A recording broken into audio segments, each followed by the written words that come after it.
Part 4. What if your greatest spiritual breakthrough came right after your hardest test?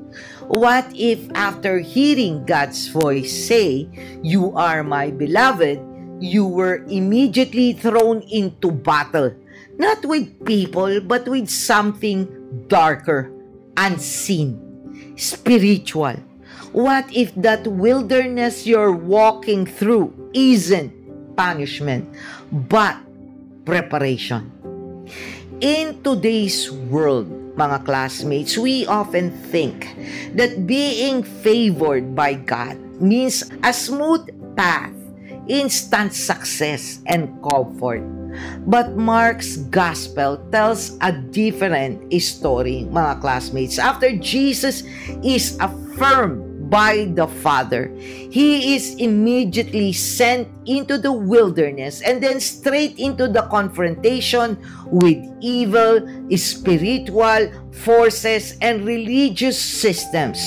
There's a reason this part of Scripture feels intense, mga classmates, because it is where the real battle begins. Want to know more? But before we do that, mga classmates, again, our regular housekeeping. Don't forget to click that like button, subscribe to Pulot Aral, smash that notification bell so you can be updated every time I upload a video for our Bible reading and reflection. Because as I've said, and I keep on saying, contents like this, mga classmates, and I'm not a popular person. I'm just an ordinary person trying to make you read your Bible. And so, contents and topics like this that are not promoted will not work unless you help out. So, share the Pulot Aral videos as well if you find that it helped you read the Bible and develop a more intimate relationship with the Lord. Mga classmates, I keep on insisting this, that we spread God's words, because I hope we all truly love our neighbors and we want them to be saved. Right? So mga classmates, feel free also to comment below on the comment section as you share your thoughts on the question that I will be giving by the end of this video, and post it about Mark 1 verses 12 to 28 in relation to our current life. If you have not seen part 1, 2, 3 of Mark 1 that tackles verses 1 to 11, please do watch it, mga classmates, for better appreciation of the Gospel of Mark chapter 1. Mga classmates, this is Doc Jean. Welcome to Pulot Aral. Let's dive in.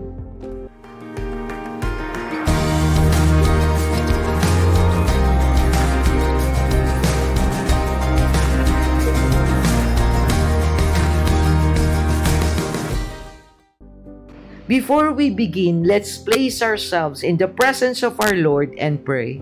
Dear Heavenly Father, we come to you to praise and glorify your name. May you grant us the grace to understand the truth of your words. Grant me, Father God, the humility to speak your words and provide meaningful messages that my classmates who are watching this video may be able to hear and reflect as your personalized messages to them through Mark 1. Do not allow Satan to tempt us, Father God, to use our Bible discussion for contention, division, and disbelief on your sovereignty and your ability to provide us what we all need, and all we have to do is to surrender, obey, and have faith in you. Enable us, O Lord, O God, to be a good follower and be encouraged to meditate and spend more time with you, so we all can hear your personalized and individual messages to us. Fill us with your Holy Spirit, Father God, to resist the deception of the devil that may create division among us because of differences in interpretation. Through the power of faith, Father God, in your words, unite us all in wanting to read more of your scripture. May I humbly and faithfully fulfill your purpose in this video, Father God. May your reflection on Mark 1 move us forward to surrender to you, desire more, discern well, do and delight in your will. All of this we ask through Christ our Lord. Amen. Mga classmates, let's now read Mark chapter 1 verses 12 to 28. I will be reading on the ESV Bible version. The temptation of Jesus. The Spirit immediately drove him out into the wilderness, and he was in the wilderness 40 days, being tempted by Satan. And he was with the wild animals, and the angels were ministering to him. Jesus begins his ministry. Now, after John was arrested, Jesus came into Galilee, proclaiming the gospel of God and saying, "The time is fulfilled and the kingdom of God is at hand. Repent and believe in the gospel." Jesus calls the first disciples. Passing alongside the Sea of Galilee, he saw Simon and Andrew, the brother of Simon, casting a net into the sea, for they were fishermen. And Jesus said to them, "Follow me, and I will make you become fishers of men." And immediately they left their nets and followed him. And going on a little farther, he saw James the son of Zebedee and John his brother, who was in their boat mending the nets. And immediately he called them, and they left their father Zebedee in the boat with the hired servants and followed him. Jesus heals a man with an unclean spirit. And they went into Capernaum, and immediately on the Sabbath he entered the synagogue and was teaching.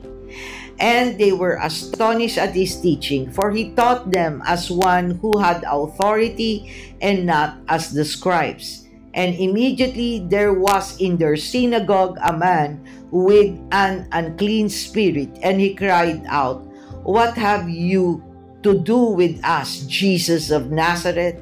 Have you come to destroy us? I know who you are, the Holy One of God." But Jesus rebuked him, saying, "Be silent and come out of him." And the unclean spirit, convulsing him and crying out with loud voice, came out of him. And they were all amazed, so that they questioned among themselves, saying, "What is this? A new teaching with authority? He commands even the unclean spirits, and they obey him." And at once his fame spread everywhere throughout all the surrounding region of Galilee. Mga classmates, here is Mark 1 verses 12 to 28, general overview and context. Mark 1 verses 12 to 28 shows us Jesus in motion. After being baptized and affirmed, he is immediately sent by the Spirit into the wilderness, where he is tempted by Satan for 40 days. Unlike Matthew or Luke, Mark doesn't give details of the temptation. He just tells us this: it happened, and it was real, and it was intense. But Jesus did not fail. By the way, mga classmates, if you want to know more in details of Jesus' temptation, head to and watch Matthew 4 Bible reading and reflection. Okay, mga classmates? After the wilderness, Jesus begins his ministry in Galilee. He calls his first disciple ordinary fishermen. No fanfare, just a powerful invitation: follow me. And they leave everything to follow him. Then, We move to a synagogue in Capernaum. Jesus teaches not like the scribes, but with authority.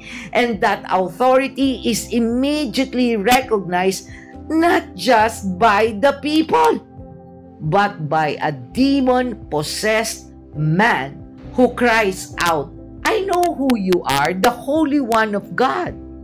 Jesus rebukes the spirit and commands it to leave, and it obeys. This isn't just a story of casting out demons, mga classmates. It's about Jesus confronting systems, both spiritual and religious, that opposes God's kingdom. It's the moment where good collides with evil and good wins. And plus, mga classmates, demons recognize who Jesus is. Classmates, let's now discuss Mark 1 verses 12 to 28 discussion. Mga classmates, let's be honest. Sometimes we think that following Jesus should come with perks. Smooth sailing, no heartaches, maybe even glowing skin, right? But surprise, surprise, Mark 1 verses 12 to 28 hits us with a plot twist. Even Jesus had to go through the wilderness first. And no, I'm not talking about a beach camping trip with grilled tilapia and bonfire. Kumbaya session. I mean, wild animals, Satan, and no Jollibee nearby kind of wilderness. Mga classmates, let me discuss this. One, even God-approved season starts with wilderness. The Spirit immediately drove him out into the wilderness. That's Mark 1 verse 12. Here's the truth, mga classmates. The presence of God doesn't cancel the presence of problems. Some Christians were wrongly taught that being with the Lord equals no more issues, no more problems. But Jesus was literally fresh from baptism, mga classmates, with heaven tearing open and the Father saying, "That's my Son." And yet, boom, wilderness mode activated. The strongest steel is forged in the hottest fire. If you are in a tough season right now, mga classmates, don't immediately assume you messed up. Maybe God is preparing you, not punishing you. As another second discussion on these passages is the temptation is part of the journey, not a sign of weakness. And he was in the wilderness 40 days being tempted by Satan, and he was with the wild animals, and the angels were ministering to him. That's Mark 1 verse 13. Mga classmates, if Jesus was tempted, who are we to think we'd get a free pass? Temptation doesn't mean failure. It means you are a threat. Satan tempts people with potential. So if you're feeling under attack, guess what? You're probably carrying something big that the enemy wants to shut down. Mga classmates, temptation is the compliment the devil pays you when you are doing something right. That's according to Adrian Rogers. Now, here's the practical tip, mga classmates. Don't fight alone. Fight with the scripture, prayer, and accountability. Wear the armor of God. Finally, be strong in the Lord and in His mighty power. Put on the full armor of God so that you can take your stand against the devil's schemes. For our struggle is not against flesh and blood, but against the rulers, against the authorities, against the powers of this dark world, and against the spiritual forces of evil in the heavenly realms. Ephesians 6 verses 10 to 12. Oh, and maybe don't put yourself in a buffet if you're struggle, mga classmates, is gluttony. Third, as we discuss further, the call to follow Jesus often means leaving something behind. And Jesus said to them, "Follow me, and I will make you become fishers of men." And immediately they left their nets and followed him. Mark 1, verses 17 to 18. Jesus didn't say, "Bring your net, your comfort zone, and your backup plan." No, mga classmates. He said, "Follow me." And they dropped everything. Mga classmates, what's your net?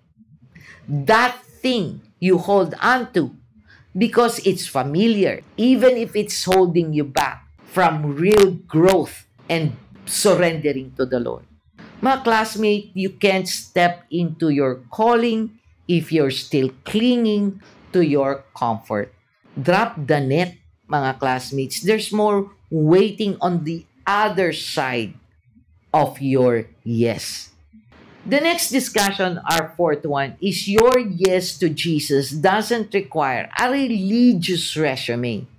Jesus didn't walk into the synagogue looking for the top seminary graduates. He picked fishermen.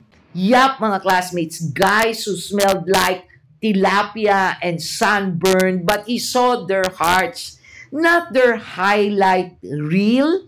Mga classmates, stop saying, "I'm not ready." God isn't asking for your resume. He's asking for your response. God doesn't call the qualified. He qualifies the called. And speaking of being called, if you haven't watched part 3 of Mark 1, go to that after this, mga classmates. Seriously, it's like extra rice for your spiritual appetite. Then, the fifth part of the discussion is about his spiritual authority isn't about volume. It's about alignment. And they were astonished at his teaching, for he taught them as one who had authority and not as the scribes. Mark 1, verse 22. Jesus did not need to shout to prove a point. He was the point. Mga classmates, loud doesn't mean anointed. Just because someone is intense doesn't mean they're aligned. Your greatest authority comes from how closely you are walking with God, not how loudly you quote Him. The quietest voice in the room can carry the most power if it carries truth. So before you raise your voice, raise your level of intimacy with the Lord. That's where the real authority is. The next part that we can discuss about this passage is that evil exists. But Jesus has the final word. What have you to do with us? Jesus of Nazareth, have you come to destroy us? I know who you are, the Holy One of God. Mark 1, verse 24. Mga classmates, let's not sugarcoat this. Spiritual warfare is real. Evil is real. But here's the better news. Jesus is more real and more powerful. That demonic spirit knew Jesus and trembled. So yes, the enemy may roar, but Jesus has the power. Light doesn't argue with darkness. It just shows up and the darkness disappears. Use your authority in Christ, mga classmates. Speak His word. And if needed, rebuke that spiritual attack the way you'd rebuke a fake friend who spoiled a K-drama ending for you. Mga classmates, maybe you're in a wilderness right now. Maybe you're tempted. Maybe God is calling you to drop your nets and say yes. Whatever it is, don't walk away from this chapter thinking it's just a story. It is a map, mga classmates, a model, a mission. So here's your takeaway. God leads even in a dry season.